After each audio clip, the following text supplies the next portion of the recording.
दोस्तों, मैं एडवोकेट सुधीर वाजपेयी कानपुर नगर से आप सभी का बहुत बहुत स्वागत करता हूं।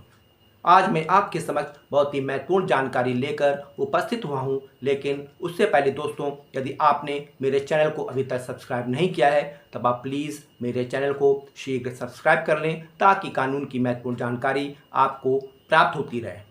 दोस्तों, माननीय सुप्रीम कोर्ट ने बहुत ही ऐतिहासिक फैसला तलाक के मुकदमे के दौरान पत्नी के भरण पोषण के संबंध में दिया है, जिसमें पति को अपने उच्च जीवन स्तर, आर्थिक, सामाजिक हैसियत व उच्च स्टेटस के अनुसार ही पत्नी को भरण पोषण धनराशि देनी होगी। यह फैसला बहुत ही दूरगामी है। अदालत ने तलाक की प्रक्रिया के दौरान पत्नी के वैवाहिक जीवन स्तर को बनाए रखने के अधिकार पर जोर दिया है। पत्नी तलाक की प्रक्रिया के दौरान भी अपने पति से उसके उच्च जीवन स्तर, आर्थिक हैसियत, संपत्ति और संपदा के अनुसार जो जीवन स्तर पति का है उसके अनुरूप भरण पोषण धनराशि प्राप्त कर सकती है। दोस्तों, अब मैं आपको उस केस के बारे में जानकारी दूंगा जिसमें माननीय सुप्रीम कोर्ट ने यह फैसला दिया है।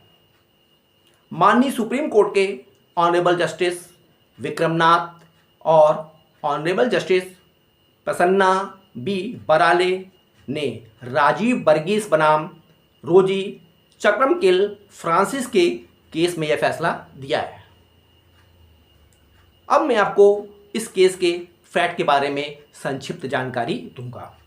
दोस्तों, अपीलार्थी पत्नी और प्रतिवादी पति के बीच दिनांक 15/9/2008 को ईसाई रीति रिवाज के अनुसार विवाह संपन्न हुआ था। तत्पश्चात उन दोनों के मध्य संबंध काफ़ी खराब हो गया। इसलिए पति ने दिनांक 19/3/2019 को भारतीय तलाक अधिनियम 1869 की धारा 10(1) के तहत तलाक के लिए याचिका दायर की, जिसमें कहा गया कि दोनों पक्षों में असंगति विकसित हो गई है। उन्होंने विभिन्न घटनाओं का हवाला देते हुए क्रूरता का आरोप लगाया और तलाक के लिए प्रार्थना की। तलाक की याचिका लंबित रहने के दौरान अपीलकर्ता पत्नी ने चेन्नई के पारिवारिक न्यायालय में 2,50,000 रुपये प्रति माह भरण पोषण तथा 2 लाख रुपये मुकदमेबाजी खर्च के लिए प्रार्थना पत्र प्रस्तुत किया। पत्नी ने दावा किया कि पति कोचीन के एमजे अस्पताल में हृदय रोग विशेषज्ञ है और उन्हें 1,50,000 रुपया प्रति माह वेतन मिलता है। इसके अलावा उन्हें एक संयुक्त उद्यम से भी आय होती है, जिसके कारण वे 20 लाख रुपए प्रति माह कमा रहे हैं। इसके अलावा वे कोचीन में अपनी संपत्तियों से 2,73,000 रुपये और चेन्नई में अपने घर से 20,000 रुपये किराए की आय अर्जित कर रहे हैं। इसके अलावा यह भी दावा किया गया कि उसके पास कई अन्य संपत्तियां भी हैं। पत्नी ने कहा कि उसके पास क्लॉथिंग और टेक्सटाइल में एमएससी की डिग्री है और उसने 2012 में लगभग 10 महीने तक काम किया था, परंतु पति उसके काम करने के खिलाफ था और उसे अपनी नौकरी छोड़ने के लिए मजबूर होना पड़ा। पारिवारिक न्यायालय ने पक्षकारों की स्थिति, जीवन स्तर, आय और परिसंपत्तियों का मूल्यांकन करने के बाद माना कि 1,75,000 रुपया प्रति माह अंतरिम भरण पोषण के रूप में पत्नी को भुगतान की जाने वाली एक उचित राशि होगी और दिनांक 14/6/2022 के आदेश के अनुसार प्रतिवादी पति को इसे भुगतान करने का निर्देश दिया। इससे व्यतीत होकर प्रतिवादी पति ने इसे चुनौती देते हुए माननीय उच्च न्यायालय मद्रास में सिविल विविध अपील संख्या 1539/2022 के रूप में दायर की। मद्रास उच्च न्यायालय ने दिनांक 1/12/2022 के आदेश के तहत अंतरिम भरण पोषण धनराशि को घटाकर 80,000 रुपये प्रति माह कर दिया, जो याचिका की तारीख यानी दिनांक 3/7/2019 से तलाक की कार्रवाई के निपटारे तक प्रभावी रहेगा। दोनों पक्षों पति व पत्नी ने उक्त आदेश को माननीय सुप्रीम कोर्ट में चुनौती दी। पति ने धनराशि को कम करने के लिए व पत्नी ने धनराशि को बढ़ाने के लिए अपील प्रस्तुत की। पति की अपील SLP-C संख्या 4109/2023 व पत्नी की अपील SLP-C संख्या 19/922/2023 है। इन अपीलों पर माननीय सुप्रीम कोर्ट ने बहुत ही गहनता से विचार किया और दोनों पक्षों के अभिलेखों और साक्ष्यों का अवलोकन किया। अपीलकर्ता पत्नी अपने बड़े भाई के साथ रह रही थी। पारिवारिक न्यायालय ने अंतरिम भरण पोषण तय करने के लिए दोनों पक्षों के अभिलेखों और साक्ष्यों का अवलोकन करने पर पाया कि प्रतिवादी पति अपना आयकर रिटर्न प्रस्तुत करने में विफल रहा।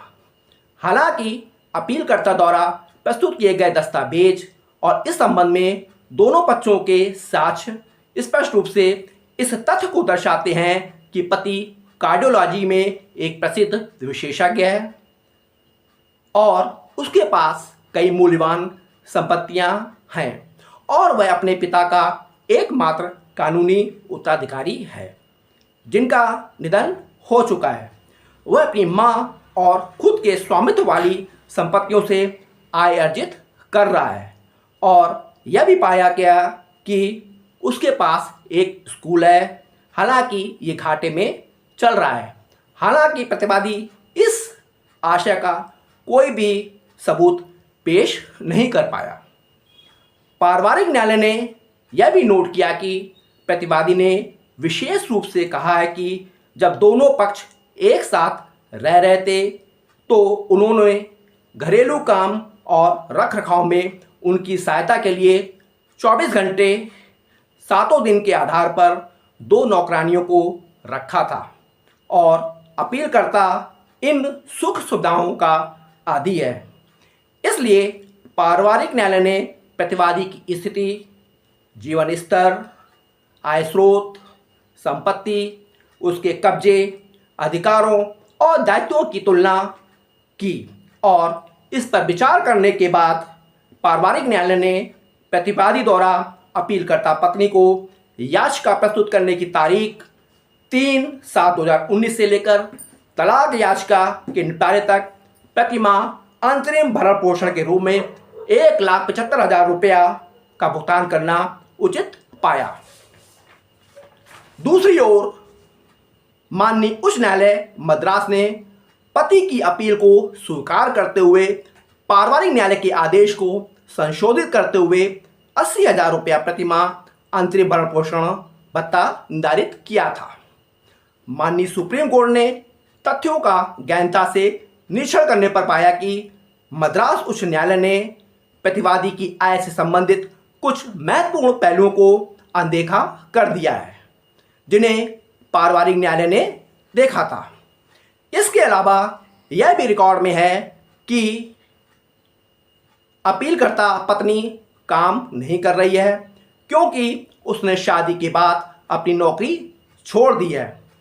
अपीलकर्ता अपने वैवाहिक घर में एक निश्चित जीवन स्तर की आदी थी और इसलिए तलाक याचिका के लंबित रहने के दौरान वह जीवन की उन्हीं सुविधाओं का आनंद लेने की हकदार है जितनी वह अपने वैवाहिक घर में हकदार होती। परिणाम स्वरूप माननीय सुप्रीम कोर्ट ने पत्नी की अपील स्वीकार करते हुए और मद्रास उच्च न्यायालय के आदेश दिनांक 1/12/2022 को रद्द करते हुए तथा पारिवारिक न्यायालय के आदेश को बहाल करते हुए प्रतिवादी पति को पारिवारिक न्यायालय के दिनांक 14/6/2022 के आदेश के अनुसार अंतरिम भरण पोषण के रूप में प्रति माह 1,75,000 रुपया की राशि भुगतान करने का निर्देश दिया और माननीय सुप्रीम कोर्ट ने प्रतिवादी पति की अपील को खारिज कर दिया। तो दोस्तों, मैं आशा करता हूँ कि यह जानकारी आपको पसंद आई होगी। आप मेरे इस वीडियो को अधिक से अधिक लाइक करिए, और दोस्तों, यदि आपने मेरे चैनल को अभी तक सब्सक्राइब नहीं किया है तब आप प्लीज़ मेरे चैनल को शीघ्र सब्सक्राइब कर लें, ताकि कानून की महत्वपूर्ण जानकारी आपको प्राप्त होती रहे। Thank you.